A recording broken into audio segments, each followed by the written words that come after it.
Before you hit that snooze button on life again, ask yourself this. How many more excuses are you willing to let define you? I used to be the king of, "I'll do it tomorrow," until I realized that tomorrow is just a lie we tell ourselves to feel better about being lazy today. Procrastination isn't just a bad habit, it's a slow death of your dreams, and I've lived through that. There was a time when I watched opportunities slip through my fingers because I chose comfort over action. I convinced myself that I worked better under pressure, that I needed to feel the heat of a deadline before I could truly shine. But the truth? I was just scared. Scared of failing, scared of succeeding, scared of facing the fact that I was wasting my own potential. If you're tired of living in the shadow of your own capabilities, tired of letting distractions and excuses dictate your life, stick around. I'm about to share lessons that snapped me out of the procrastination trap and into a life of purpose and action. These aren't the usual tips you've heard before. They're controversial, they're uncomfortable, but they're exactly what you need to hear if you're ready to stop procrastinating and start living the life you've been putting off. Tip number 1. Break tasks into smaller pieces. You've heard it before. Break it down into smaller tasks. But let's be real, most of us ignore this advice because it sounds too simple to be effective. I used to think the same until I found myself drowning in overwhelm, staring at a mountain of unfinished projects, paralyzed by the sheer size of what I had to accomplish. The truth is, we avoid this approach because we secretly enjoy the drama of having too much to do. It gives us an excuse to procrastinate and then play the victim when deadlines start closing in. But here's the controversial part. Breaking tasks into bite-sized pieces isn't just about managing workload, it's about stripping away the excuses. I used to resist breaking tasks down because I knew it would leave me with no reason to delay. I liked having the safety net of overwhelm to fall back on, so I could justify my lack of progress. Then one day I hit a wall. A project that I'd been putting off for weeks was now due, and I had no choice but to break it down or face the consequences. I split it into tiny, manageable chunks, and something unexpected happened. I started getting things done, fast. The sense of accomplishment from ticking off even the smallest task was addictive. Each completed step built momentum, and before I knew it, the mountain I had been avoiding was just a series of small hills behind me. The real kicker? Once you break down a task and start moving, you realize that the overwhelm was just a mental construct, a way to keep you stuck. By avoiding this strategy, you're choosing to stay in the discomfort of procrastination rather than stepping into the discomfort of progress. And let me tell you, the latter is far more rewarding. So stop romanticizing the chaos of having too much to do. Break it down, bite by bite, and take control of your productivity. You'll be amazed at what you can accomplish when you stop letting the size of a task intimidate you. Tip number 2. Set deadlines for everything. Deadlines. They're the necessary evil that most of us love to hate. We convince ourselves that deadlines are stifling, that they kill creativity, and that we're better off without them. I used to believe that too. I thought I was being noble by refusing to put a time limit on my work, as if creativity and productivity would flow freely if I just gave them enough space. But here's the controversial truth. Without deadlines, you're just floating aimlessly, deceiving yourself with the illusion of freedom. I used to pride myself on being a free spirit, refusing to chain my tasks to a calendar. I thought, why put pressure on myself? Creativity needs to breathe. But the reality? I wasn't free. I was lost. Projects dragged on for weeks, sometimes months, because there was always tomorrow to finish them. Tomorrow, of course, became next week, next month, and then never.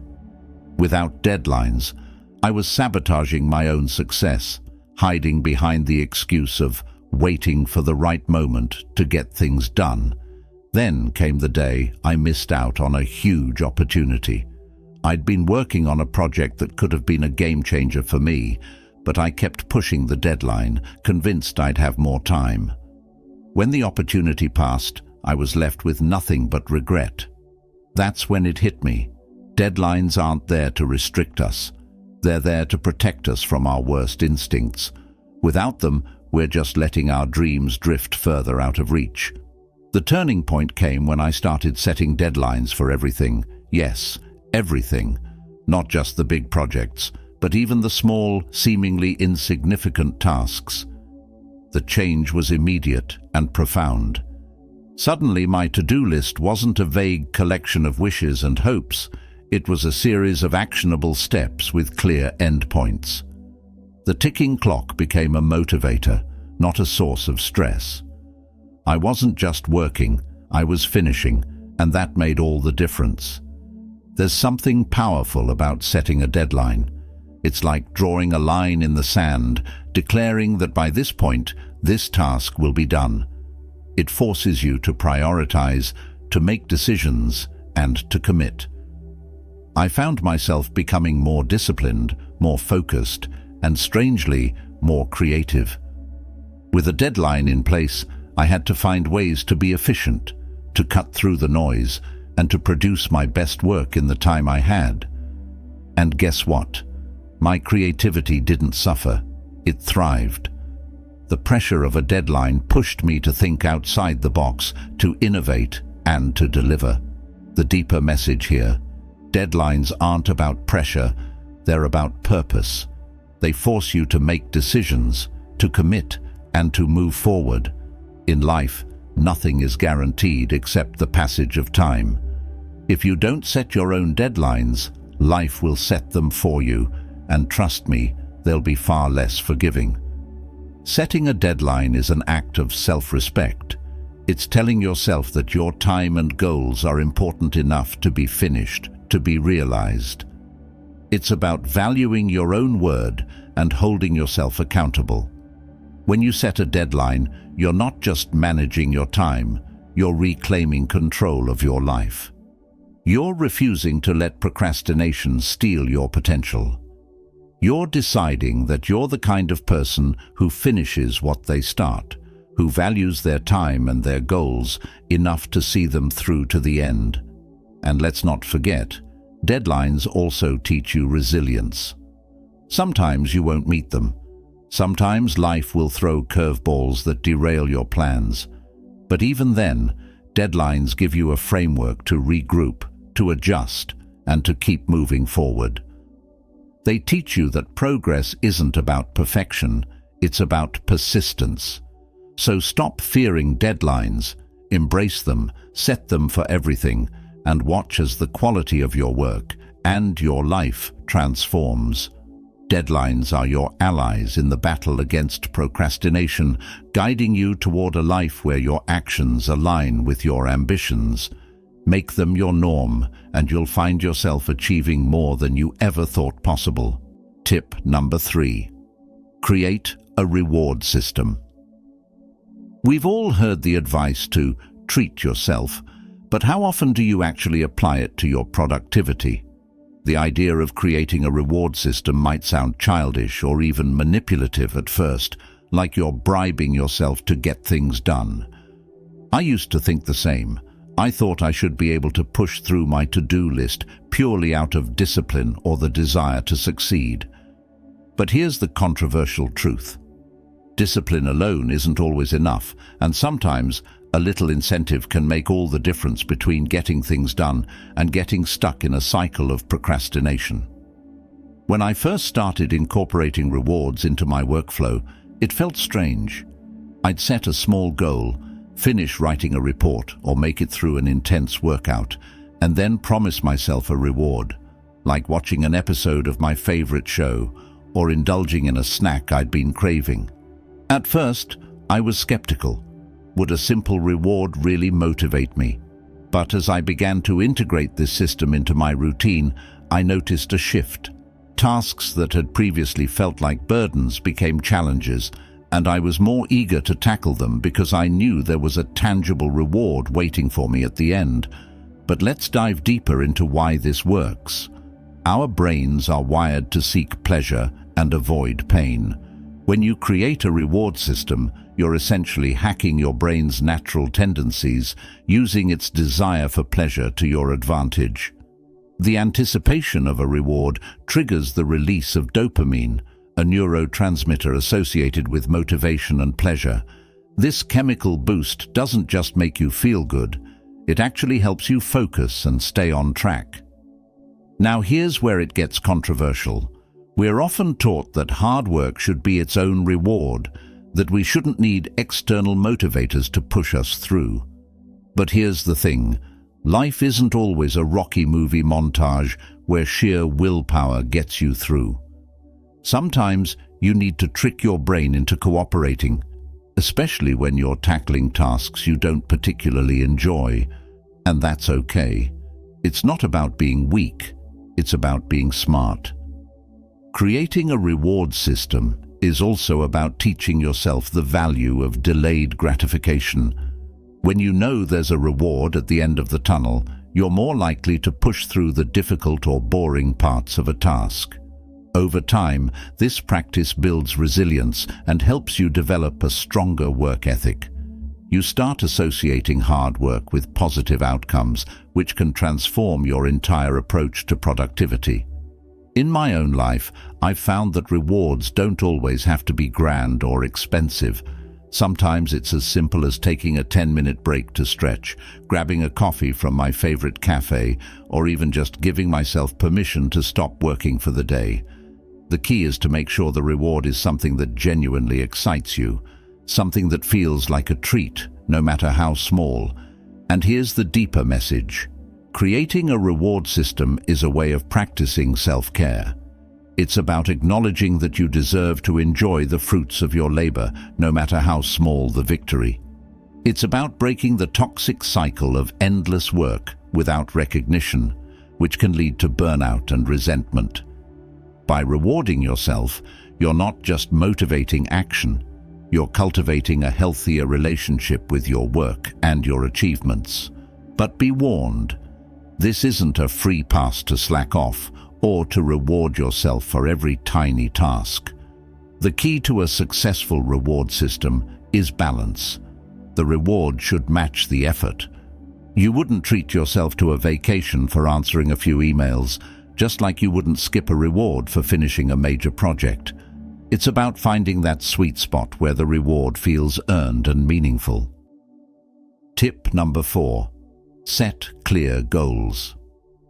We all talk about the importance of setting goals, but let's be honest, most of us don't do it effectively. We scribble down vague intentions like get fit, be more productive, or save money, and then wonder why we're stuck in the same place a year later. Here's the controversial truth. Without clear, specific goals, you're just setting yourself up for failure.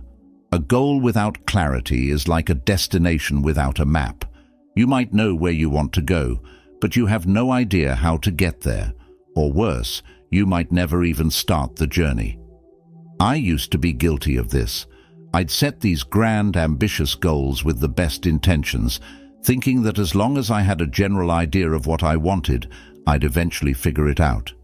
But time and time again, I found myself falling short, feeling frustrated and demotivated. It wasn't until I started setting clear, detailed goals that things began to change.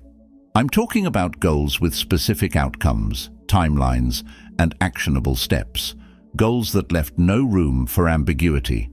When I first made the shift, I decided to start small. Instead of saying, I want to get fit, I set a clear goal. I will work out for 30 minutes, 5 days a week, for the next 3 months.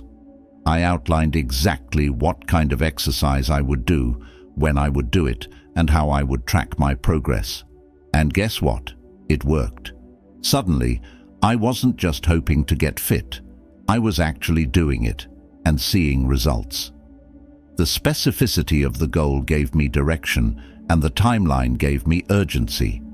Setting clear goals also forced me to confront my own excuses. When your goals are vague, it's easy to let yourself off the hook. You can always say, "I'm working on it," without really doing anything. But when your goal is clear and specific, there's no wiggle room. You either did it or you didn't. And that kind of accountability can be uncomfortable, but it's also incredibly powerful. It forces you to take ownership of your actions and your progress. Here's the deeper truth. Clear goals are about more than just achieving specific outcomes. They're about clarity of purpose. When you set a clear goal, you're telling yourself and the world that you know what you want, and you're willing to do what it takes to get it. It's a statement of intent, a declaration that you're not just drifting through life, but actively shaping your future. This clarity of purpose fuels your motivation and gives you a sense of direction that's hard to shake. But here's where it gets controversial. Most people avoid setting clear goals because they're afraid of commitment. There's a certain comfort in keeping your goals vague, in maintaining the illusion that you could achieve greatness if only you had the time, the resources, or the right circumstances. Vague goals let you live in the fantasy of potential without ever having to face the reality of hard work and possible failure. But that's just a trap, a way to avoid the discomfort of real progress. Clear goals, on the other hand, require you to commit. They demand that you put your stake in the ground and say, "This is what I'm going to do, and here's how I'm going to do it." And that commitment can be scary because it means you're accountable. It means you can't hide behind excuses or blame external factors when things don't go as planned. But it's also liberating because it gives you the power to take control of your life. In my own experience, setting clear goals has been a game changer. It's not just about the big goals either, whether it's planning my day, mapping out a project, or even deciding what I want out of a relationship. Clarity has made all the difference. It's given me focus, reduced my anxiety, and helped me achieve more in less time. But setting clear goals isn't just a one-time thing. It's an ongoing process. Your goals need to be revisited, refined, and sometimes completely overhauled as you grow and as circumstances change. It's about being flexible enough to adapt, but focused enough to stay on track. And most importantly, it's about being honest with yourself about what you really want and what you're willing to do to get it. So, don't be afraid to get specific. Set clear, detailed goals that leave no room for doubt. Outline exactly what you want, why you want it, and how you're going to achieve it. Break it down into actionable steps and set a timeline to hold yourself accountable. By doing this, you're not just setting goals, you're creating a blueprint for success. You're turning dreams into realities, one clear, focused goal at a time. Tip number 5, find an accountability partner. If you think you can do it all on your own, think again. The idea of being a lone wolf, tackling your goals solo, sounds romantic in theory, but in practice, it's a recipe for procrastination and stagnation. Here's a controversial truth. Independence is overrated. If you really want to achieve your goals, you need an accountability partner, someone who's going to hold your feet to the fire and make sure you're doing what you said you would. I used to believe that I didn't need anyone else's help to stay on track. I thought that relying on someone else for motivation or accountability was a sign of weakness. But the reality is that going it alone often leads to a lot of excuses and very little progress. It's easy to convince yourself that skipping one workout, pushing back a deadline, or letting a goal slide isn't a big deal when no one else knows about it. But when you have an accountability partner, that dynamic changes completely. The first time I tried having an accountability partner, it was for a fitness goal. We made a pact to check in with each other every day, sharing our progress and pushing each other to stay on track. What I noticed immediately was how much more committed I became. There was no way I was going to let my partner down by not showing up, and that external pressure made all the difference. Suddenly, I wasn't just accountable to myself. I was accountable to someone else who genuinely cared about my success. But here's the thing, finding the right accountability partner isn't just about picking someone who's available. You need to choose someone who's going to be honest with you, someone who's not afraid to call you out when you're slacking off, and who's just as invested in your success as you are. This isn't about having a cheerleader who only offers praise. It's about finding someone who will push you to be better, even when it's uncomfortable. This is where it gets controversial. We often avoid accountability partners because we don't want to face the truth about our own behavior. It's much easier to live in denial, to convince ourselves that we're doing our best when we're really just coasting.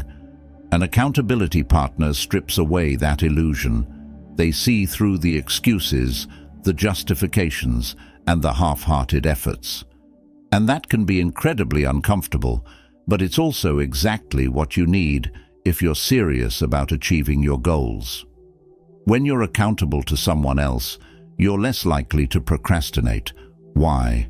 Because procrastination thrives in isolation. When you're the only one who knows about your goals, it's easy to push things off, to tell yourself that you'll do it later. But when someone else is checking in on your progress, it creates a sense of urgency. You don't want to disappoint them, and more importantly, you don't want to disappoint yourself in front of them. But let's go even deeper. Finding an accountability partner isn't just about getting things done. It's about building a support system. It's about surrounding yourself with people who believe in your potential, who challenge you to grow, and who celebrate your victories with you. This isn't just about achieving goals. It's about creating a network of support that can help you through the tough times and keep you motivated when the going gets tough. In my own life, I've found that the best accountability partners are those who share similar goals or values. When you're both working towards something meaningful, there's a natural synergy that pushes both of you to succeed. It becomes a two-way street, where you're not just receiving support, but also giving it. This mutual accountability creates a bond that's deeper than just checking in on each other. It's about being invested in each other's success. And here's a pro tip. Your accountability partner doesn't have to be someone you see every day. Thanks to technology, they can be anywhere in the world. You can connect via text, video calls, or even social media. The key is consistency.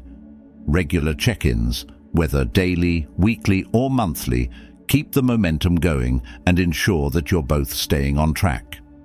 The deeper message here is that asking for help, leaning on others, and admitting that you can't do it all on your own is not a weakness. It's a strength.